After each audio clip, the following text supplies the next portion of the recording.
Welcome to yet another edition of Newsnight. And tonight we continue the conversation on the crisis in Burundi. The old man of the clan, Andrew Mwenda, is here, and also the CEO of the Independent magazine. Andrew, thanks for joining us. Always a great pleasure. But you forget to mention that I'm a man of broken hearts. Now, girls outside there may be missing out on the action. Then I'm a general of the UPDF. I am sure Katumba Mala must be wondering how come this man does not want...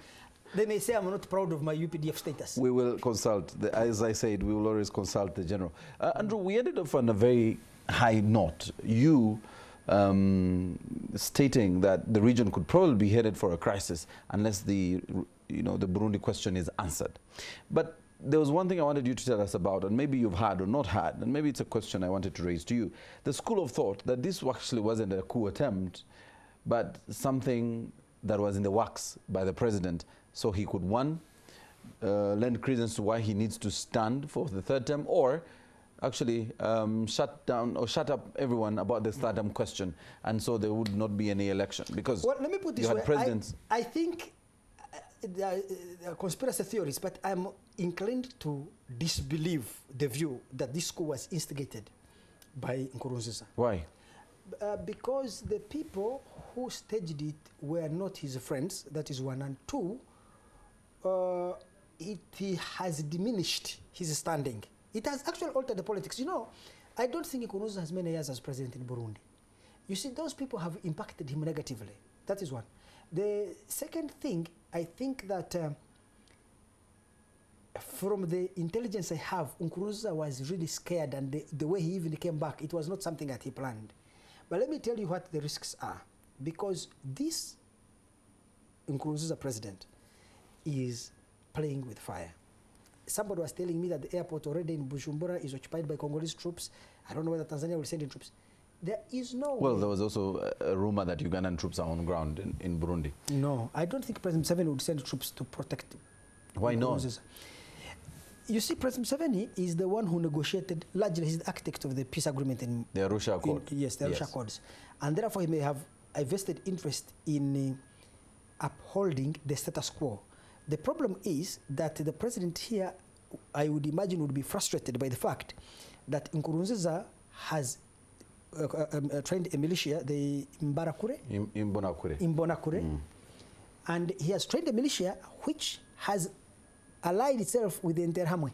Now, you can never have Museveni on the side of the Interahamwe. And I don't think that Museveni can support a president who has trained a militia on an ethnic basis and which is spreading terror. Of course, for him, he has had Kalangal Action Plan and the PIN, the Popular Intelligence Network, which have done the same thing. So this would, but I think he's the kind of pot that will call a kettle black. The problem is, Andrew, that you have a country that is probably ethnically divided, as ethnically divided as Rwanda was before genocide, pre-genocide.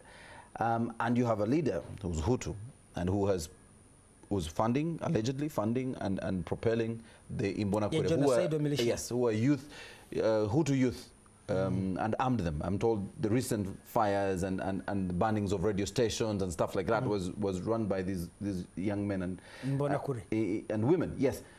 But really, many would ask, you kind of seem to think that he's weaker than he was before this coup. But I actually think he's stronger than he was before this coup. I think that there are two things.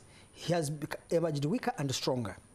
Tactically, he has emerged stronger. What are the tactics? In the sense that in the short term, he can use the coup to suppress his opponents by accusing them of being involved in the coup. Yes. So he can arrest anybody and accuse them of having colluded with the military. Yes, which is going on right now. Yes. He can mount a crackdown that is cracking down on armed opponents. Yes. So in the process, he attacks also pacific ones. Remember that during Besigye's threats to wage war here, you should interview Besigye one day and tell him, I used to call him in South Africa and would argue for a very long time, Besigye, stop your war talk.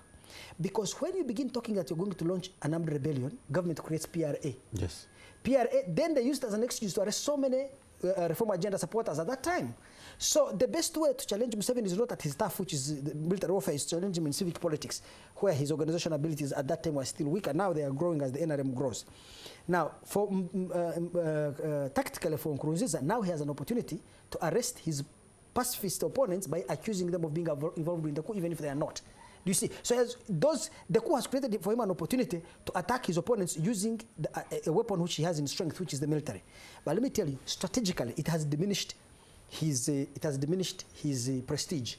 When he was there, and the coup was announced, the other heads of state did hold meetings where they excluded him because yes. they were not sure whether you were dealing with a president who is going to be there tomorrow.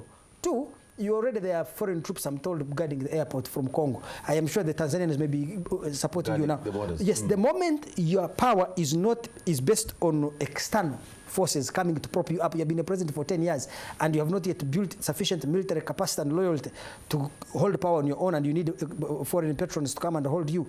That means you are vulnerable. And I tell you, if these people, his opponents in Burundi see that, that's a serious position of vulnerability. Because if they increase their civic action against him, suited demonstrations, I'm assuming that they have some minimum popular support, especially in Bujumbura. Seeing that you are depending on external patrons to consolidate your own position, they can attack him politically because he cannot call upon Congolese soldiers to be the ones to put down strikes and demonstrations for him and riots. Do you see? So I think that tactically he has won, strategically it has diminished his prestige. And I think this is what they call a Pyrrhic victory. The Pyrrhic victory comes from the name of the king of Epirus. He was called Pyrrhus. Pyrrhus was the king of Epirus. It's an ancient Greek state. So he attacked the Romans and defeated them at the Battle of Beneventum and the Battle of Asculum. And he delivered, no, actually, the Battle of Asculum and the Battle of Heraclea. It was such a decisive defeat of the Romans, but after the defeat, he suffered such heavy casualties. He said, one such a more victory, and we are undone. So the Romans retreated to Rome, trained a new army of 250,000 persons, attacked him at the Battle of Beneventum, and overwhelmed him and defeated him. So a Pyrrhic victory is a victory that you achieve at such a high cost, assuming me and you fought. You win the war by killing me, but by the time I am dead, you have lost both your legs, one of your arms, one of your eyes, yes, your nose is broken, even the eyes. The cost is so much that I leave you as an invalid. That's what they call a Pyrrhic victory. And finally, should Burundi hold an election in the current crisis? I think that is a disaster because right now there is so much. How legitimate would this election be? First of all, I think that the primary responsibility of any government is to ensure law and order. It is not to ensure freedom. That is the mistake many people here make. The primary function of the state is protection of ensuring law and order and protection of life and property. Right now, the state is very fragile and the situation is very, very volatile. To hold an election can easily inflame a situation. So you need the seed of democracy cannot germinate in the sands of anarchy. It germinates in the fertile soils of order. Once you have order, then you can have the seed germinate. So this allows him to rethink his position on the third term. He could push the election by an extra 2 years. But this is what, guys, I saw on NTV. Did you watch the NTV interview with that general? Yes. He said, okay, we are willing to allow him an extra year in order to reestablish order, but we have an election where he's not a participant. Awesome. That is where we'll end it, really. And on that note, that wraps up NTV Newsnight.